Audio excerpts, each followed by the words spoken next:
Hey, random stranger, we have made it to episode 7 of Made in Abyss, and man, there were some really interesting takes on the events of last episode. So, I'm going to do a quick recap, go through some of the comments, and remember you can always skip these little analytic spiels using the timestamps down below. Alright, last episode, we got an inside tour of the Seeker camp, mostly from the perspective of Marulk, the new girl or kid that we meet. The camp is led by the towering 2 meter tall guardian, Ozen the Immovable, who is a character that strikes me as a bit of a chaotic neutral in that I'm not sure if they're there to help or hinder, and I don't really know what she's going to do next. There is a strange monster lurking about, of which we know nothing about, and Liza is definitely dead, at least according to Ozen, who became the second character to really shove it in Rico's face, and which kind of makes me think that there is more to Liza's fate than just death. So I hope in the next episode that we get more clues on that. Now, Ozen, I want to talk a bit more about Ozen. I sense that she's a bit of a fan favorite, and I get it. She's definitely not the hero archetype that's super brave and good and righteous, but there's something about her slightly off kilter, dark sense of humor that kind of grabs you. And it was so telling that as the camera pans on Ozen for the first time and we get a good look at her, the narrator is saying, what are they saying? Yeah, so true secrets do not lie concealed in the dark or in clever traps, but rather are hidden deep in people. And Ozen definitely gives off that vibe or sense that she's either fighting a darkness within her, which would make sense because, you know, being a cave raider is obviously a very traumatic kind of job, or that darkness has already overtaken her and she's just become this hardened, soul-weary white whistle who is so addicted to the abyss that she can no longer live a normal life on the relatively safe surface anymore or interact with people normally. There's still a shroud of mystery hanging over Ozen's relationship with Liza, and I think we can assume it went very deep, given that it didn't seem like Ozen wanted to give up the unheard bell relic just to help Liza save Rico, but she did it anyway, probably with a lot of grumbling disdain, but she still did it. And speaking of Liza, she herself was also a pretty troubled person as well, at least according to Leader, which made me wonder, is it maybe not that becoming a white whistle messes you up? It's that people who are more messed up than usual tend to become a white whistle. So it's really correlation and not causation we're looking at. Because of the nature of the job, that's just the kind of people that it attracts. And, you know, it is a chance to escape a normal, dreary life. That is a very interesting aspect that I didn't really think about before. So maybe Uncle Harbo hasn't succeeded yet as a white whistle because he's just not crazy enough or doesn't hate his life enough to really have a good go at it. And if that's the case, then what does that say about Rico's desire to become a white whistle? I don't know. This is all just like crazy thought. More fascinating, and a couple of you brought this up, is Ozen's relationship with Marulk. Now, with Marulk, a common theme in the comments is that they apparently are a biological boy, which is an interesting premise. I don't think, based purely on what we've seen in the anime so far, that is a foregone conclusion. Not even when taking into account that conversation that Marulk had with Reg, when Reg is, you know, asks her, "Are you a girl?" and then I guess they sort of bond over their issues. I did think it's strange though that Marulk was wearing those clothes, namely the frilly dress and the bonnet, in what is supposedly a militaristic base camp in the abyss. And there were some crazy theories that you guys threw out there also bringing up the dress. Either it's some sort of punishment by Ozen, or it's Ozen's weird way of memorializing Liza, which if that is the case, then that is super screwed up. But none of that has been seen in the anime yet, so I would be curious if we get more information on that. What was really insightful, and which adds more intrigue to this whole Marulk matter, is Gaparigo's note about translating Japanese first-person pronouns. So they wrote, Marulk uses boku to refer to themselves, and this is usually used by boys or girls who are boyish, and maybe a hint that Marulk is in fact a boy. So maybe, I did look more into the use of boku, and it can just be a signifier that someone was brought up very differently from societal norms, which seems like it could apply in Maruk's case, or it could just be tomboyishness. We don't really know. There's also a whole list of female characters in animes that have used boku for various reasons, so that was a really interesting rabbit hole to go down. Again, I think based on just the anime without any external context, Marulk's gender at this point is still inconclusive, or maybe it doesn't really matter, like they could just be non-binary, who knows. So we might get more information in the next few episodes. One last point, again on Reg's humanity, which just seems to keep coming up. So in the last episode, there was a really interesting bit where Reg essentially passes the Turing test. So Marulk says to Reg, if Rico hadn't told me, I would have thought you were a human, which means Reg passed as something with human intelligence, despite, for all intents and purposes, being a machine. And San Damiano in the comments raised a really interesting question on this. So they wrote that Reg's body, even the organic parts like his skin and digestive system, are all synthetic, which raises a huge question of why someone would build a robot that is that faithful to the design of a human body. Yeah. No matter how much free will and soul Reg has, the fact remains that his body is 100% synthetic. Yeah, so he is an artificially created being who has also passed the Turing test, which means he possesses human intelligence. So where does that leave him in relation to actual human beings, and what is the purpose for him resembling them so much? I have no idea. I think these and other questions are the kind of things that the field of robot ethics addresses. So back when I was a law student, I went to this fascinating symposium on the ethics of how humans design and treat machines or robots, particularly ones who will reach a certain level of sentience or intelligence, like Reg, and who may have a claim to basic robot rights that mimic or are akin to universal basic human rights. Yeah, the fact that Made in Abyss is even making us think of these questions is pretty amazing in and of itself, and important, I guess, because who knows, like sentient machines who are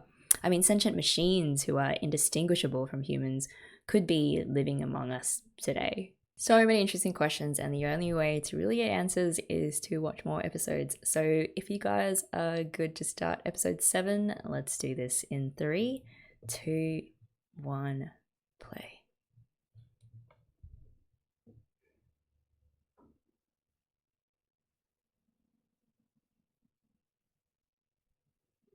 Transforming into karma itself.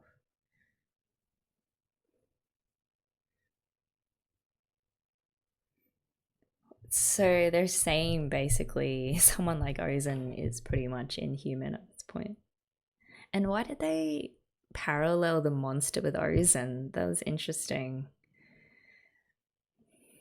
It's so funny just having finished talking about Reg being very much a human in all the ways that matter. The opposite is true as well. So someone like Ozen, who obviously is very human, or at least started out human, how human have they managed to remain as they encountered the abyss and was consumed by its, ruthlessness or its darkness? So interesting. Damn, this show is deep. Like, if you want it to be deep, it can get pretty deep. Or you can just admire the really cool like levels as they go down. Also, that star compass. Will we ever see it again?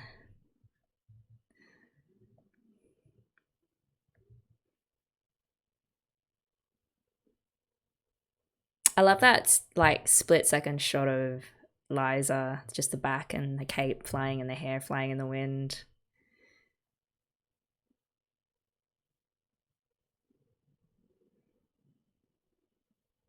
They're so happy in the opening.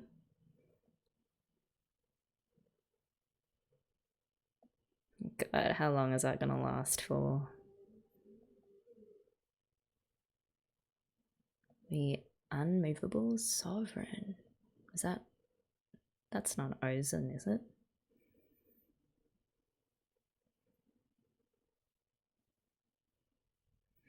Oh, hey, that's like Death Mask.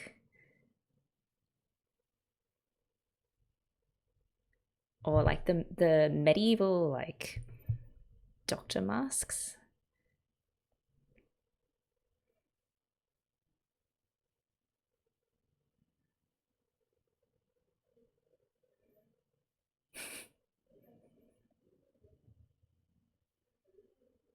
Oh, those tools in the background are really interesting. Like with the moon and the chains hanging off it. Okay, so it's confirmed that Ozen is pretty old.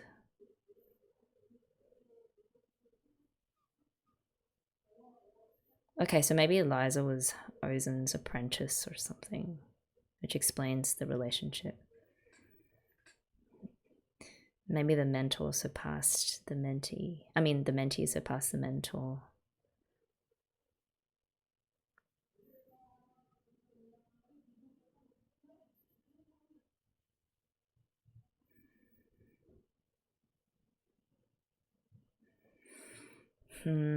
State secret. What about the vessel?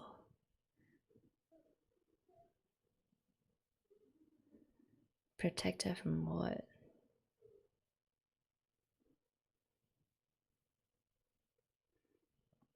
If nothing else, at least Ozen's a very well-read person. It's a big ice cube. It's sugar cube.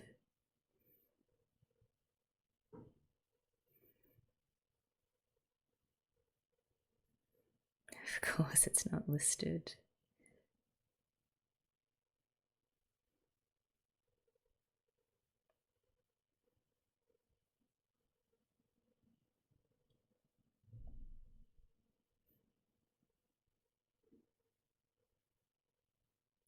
Oh shit! It's alive. What the heck?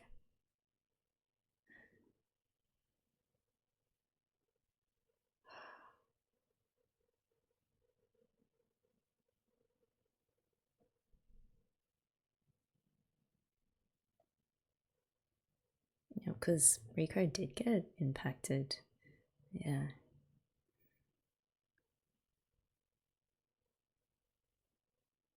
It's kind of like a womb.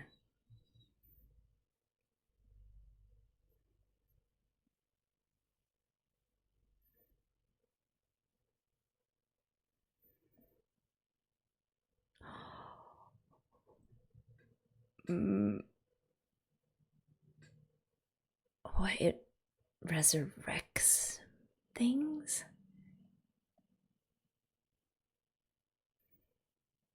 Oh, Ozen.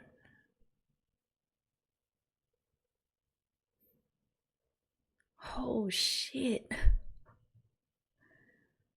So she should be dead.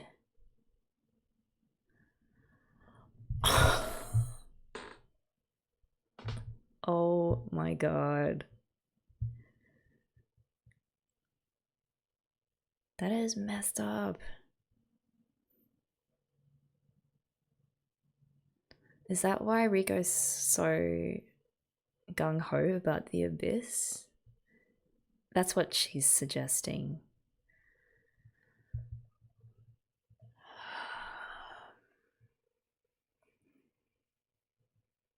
Basically, she's saying, you're a piece of meat that I revived.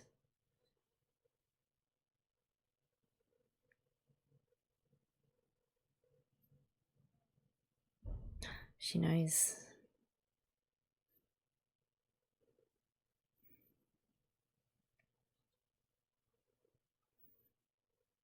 What is Rico? Was that Rico inside the vessel? Whoa, now we're talking God. Well, the abyss is God, is it not? That is what makes them live. Yeah.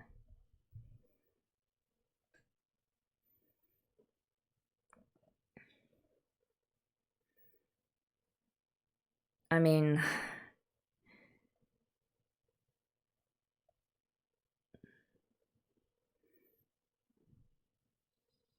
oh.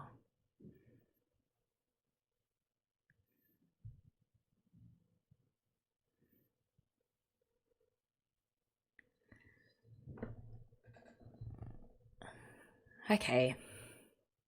So Reg is like meant to be banned.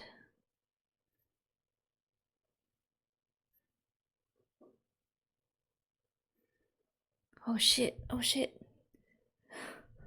Don't tell me they have to fight her. Did Marulk know any of this? Doesn't seem like she did.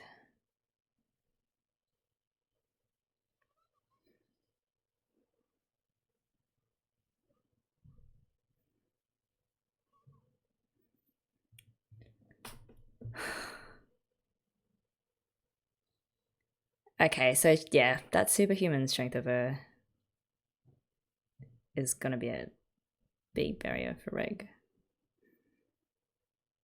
Oh my god, she's gonna snap his arms off.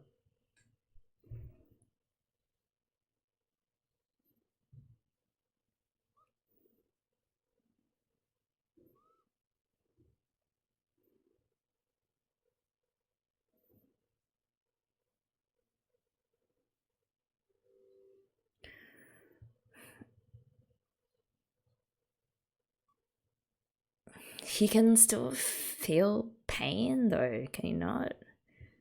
Riki was just sitting there the whole time. Just thinking about how she's just a piece of meat.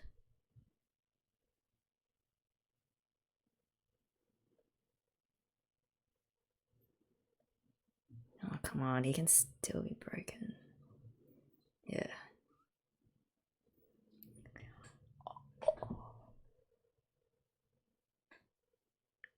Ozen is a monster.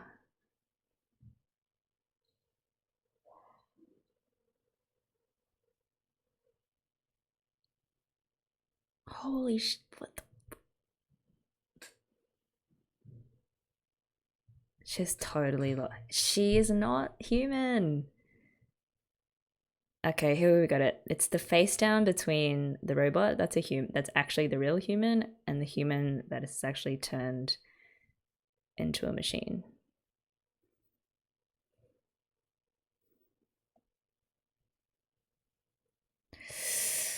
Oh, is he gonna do it?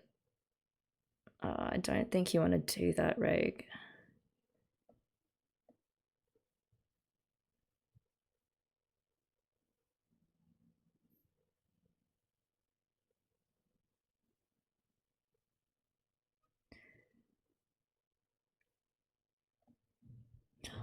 Oh.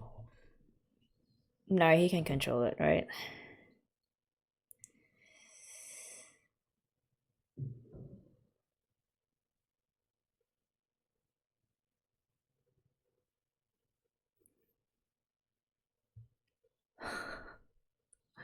She's so unmoved or unmovable.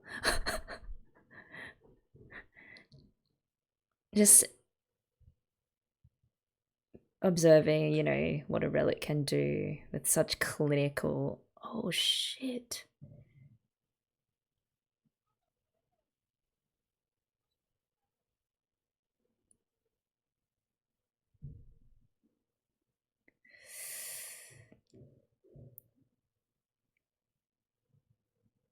Oh my my goodness. So she is basically a machine, but made of. She's relics infused, right?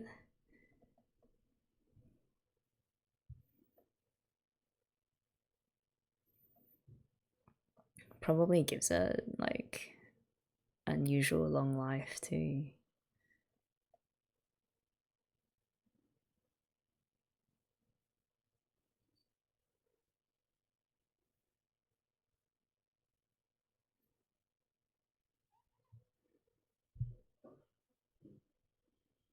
Wait, he's bleeding as well.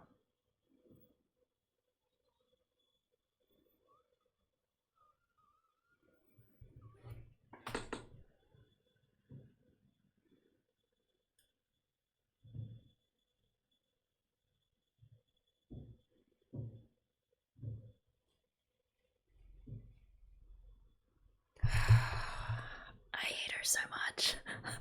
I can't believe I liked Ozen last episode.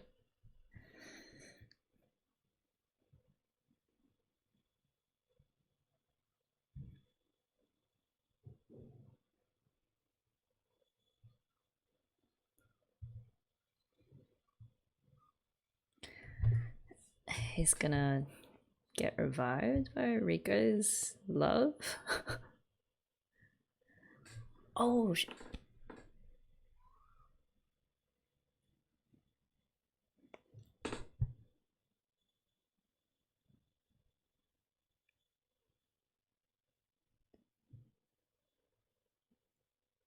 I'm in shock.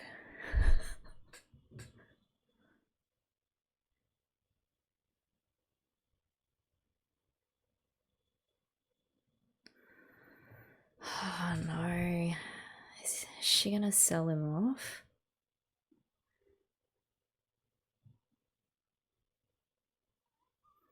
Wait, did Ozen just save him though?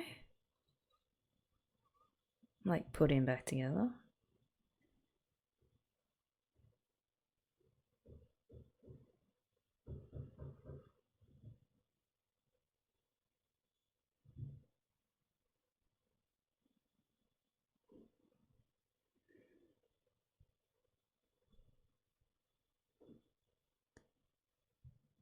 What, that one?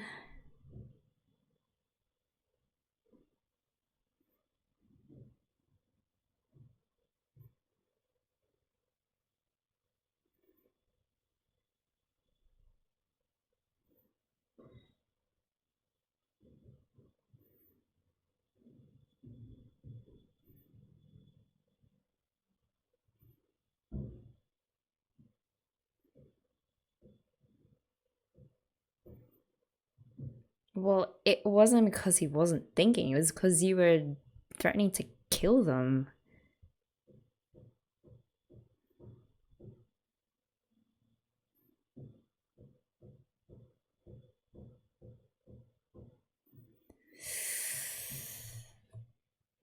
Ugh.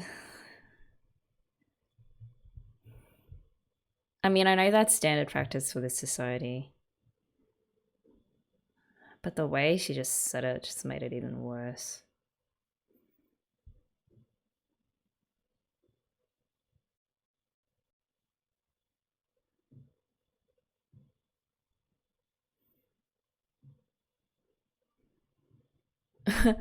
That was just a test. Oh, I don't think so.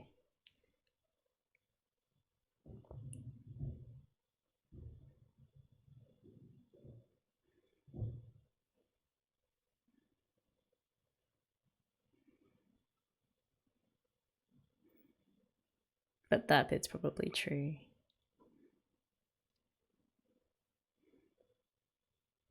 Oh my god, she is so messed up. So twisted.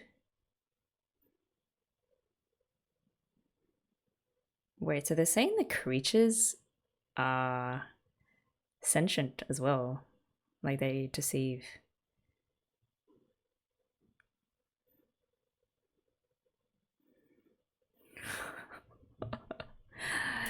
That was some test, man. You know what? It could very well be a test, but it's not mutually exclusive that she also just wanted to kill them for the fun of it.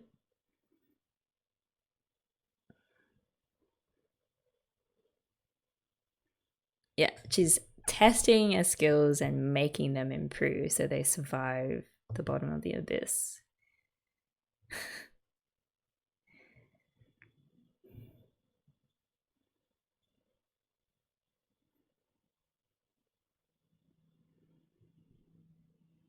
And there's this aspects of unnecessary cruelty that just comes out. Yeah, so she's cruel about not saying that Liza wasn't buried there, but then now she's being all like, oh, but you should, have a go at it. You're not crazy for wanting to meet your mom.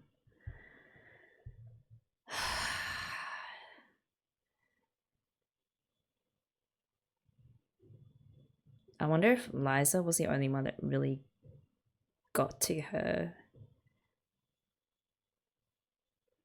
despite all of the abuse.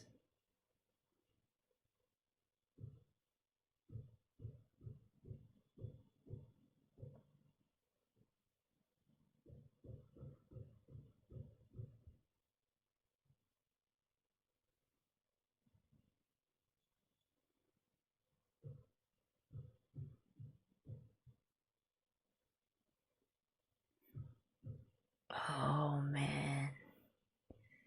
No, Liza, it's not cool. That is some serious side effects, like physical side effects that are manifestations of the mental breakdown that you experience.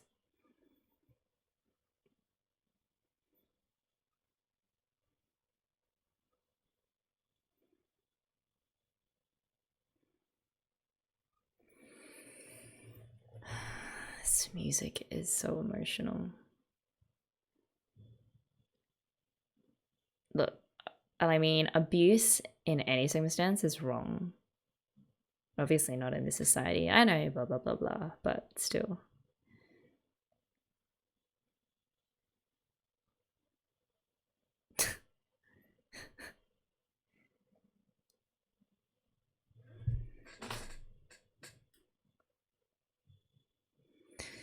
Okay, so the love is real for Liza, and by extension, what she's doing to Rico is also love. But this is such a messed up kind of love that it's just so wrong.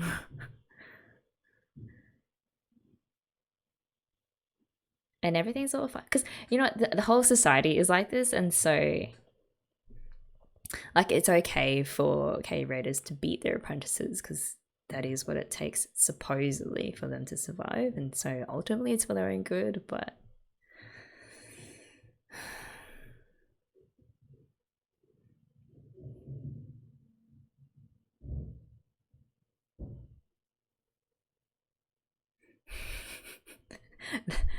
that little episode before was nothing.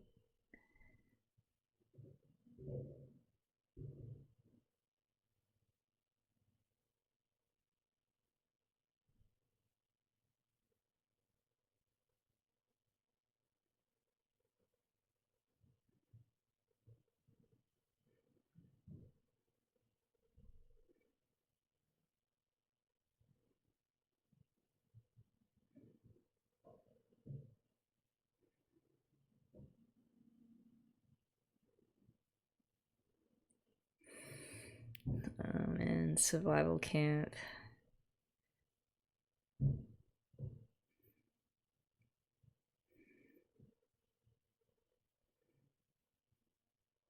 What, trying to escape?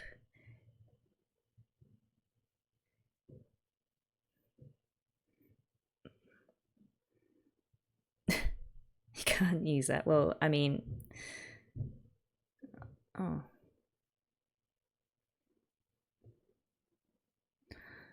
Oh. Yeah, that's right.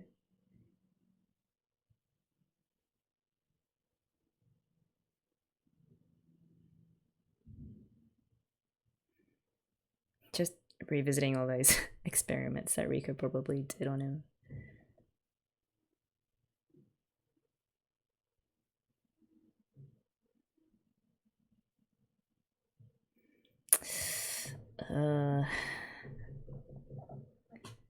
It's one of those like use one's weapons, but at your own risk. She's taking so much joy out of beating the crap out of these kids, putting them in really dangerous situations. Even though it is arguably necessary, but still.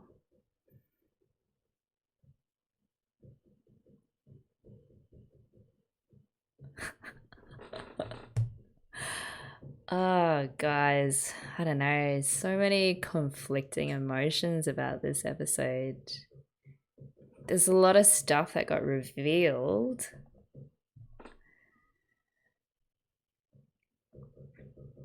I need to rewatch that bit when they were talking about how Obeids will cause people to question their faith in the abyss.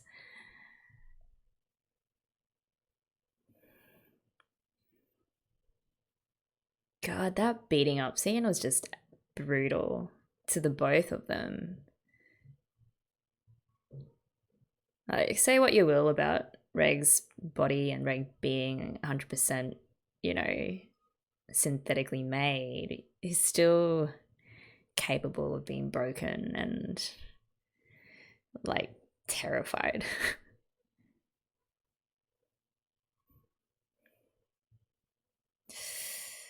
That revelation, I mean, I guess he sort of always knew it. It just wasn't specifically said out loud that he faints as soon as he uses his incinerator. So he's not as OP as, you know, I thought.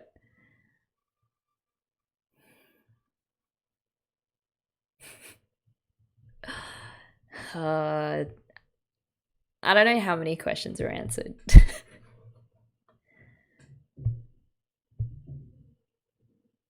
They're still pretty close to the top. I mean, whoa, that was a crazy episode. And I mean, if I had to sum up all of the things that were revealed to us, it would be one, Rico is a piece of revived meat.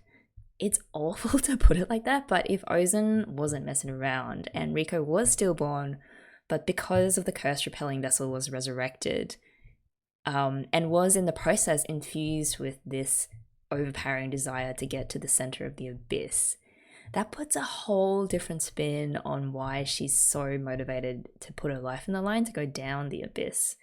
It also, I guess, kind of makes you question her whole purpose and what she is. As we saw, you know, she kind of just sat down next to the vessel and was just stunned, because when you find out that you were actually dead, and, you know, maybe shouldn't really be alive still at this point, because things that have been revived in that manner eventually just drop dead.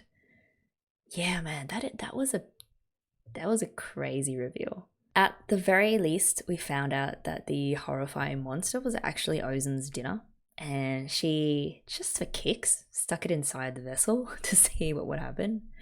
To hell with any consequences that might be caused by having an abyss revived meat found running around the camp.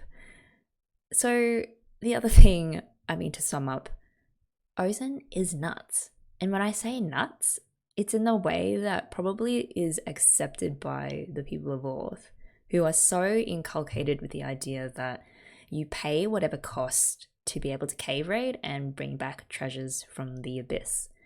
Even if that cost is to be abused, or as they call it, trained for years and years on end, even if there's a risk that you might die during that training, it's all worth it if it helps you achieve the dream of being able to make it to the abyss. But I think even by Orthian standards, Ozen stands out as particularly cruel and brutal. But that's because she made it as a white whistle, and because there's so few of them, they're probably all like that, which kind of makes me really wonder what kind of person Liza was. Just instinctively, I have a feeling that she was different to Ozen, at least in the way that she treated other humans. Like in the beginning, when there was commentary on the inhumanness of Ozen, I think Liza potentially became a white whistle without sacrificing so much of her humanity. I don't know that for sure, but I just feel like that's the case. There was also some really interesting takes on how the Abyss is essentially God, and the reason that all Blades aren't listed is because if people knew that one could simply reach the bottom of the Abyss and then come back up again without, well, completely fine, then their belief in the omnipotence or the mystery of the Abyss would be shaken, and they can't have that because then what would be left of their city, whose whole reason for existence is a kind of worship of the Abyss? People sacrifice everything they have for the chance, the very small chance of becoming those special few who do get to go down. And then, of course, the whole economy is built around supporting those special few. So yeah, I was surprised that they'd bring in religious parallels like that, and the fact that Reg's very existence threatens that faith was a very interesting twist. Oh man, I'm kind of just blurting out thoughts here, and I have to go soon. So I guess I'm just gonna leave it here. I know a whole lot more thoughts are gonna come to me as soon as I hit that stop record button. But I guess I'd be more interested in what you guys thought of the episode, and I'm certain that you would have picked up on stuff that I missed. So I really look forward to meeting you guys down in the comments to talk about this episode. And, despite Reg and Rico still being on the second layer, things have already gotten pretty crazy. I am, however, prepared for the crazy to ramp up even more for the next few episodes, so I'm really looking forward to meeting that crazy with you guys next time. Until then, have a good week and take care.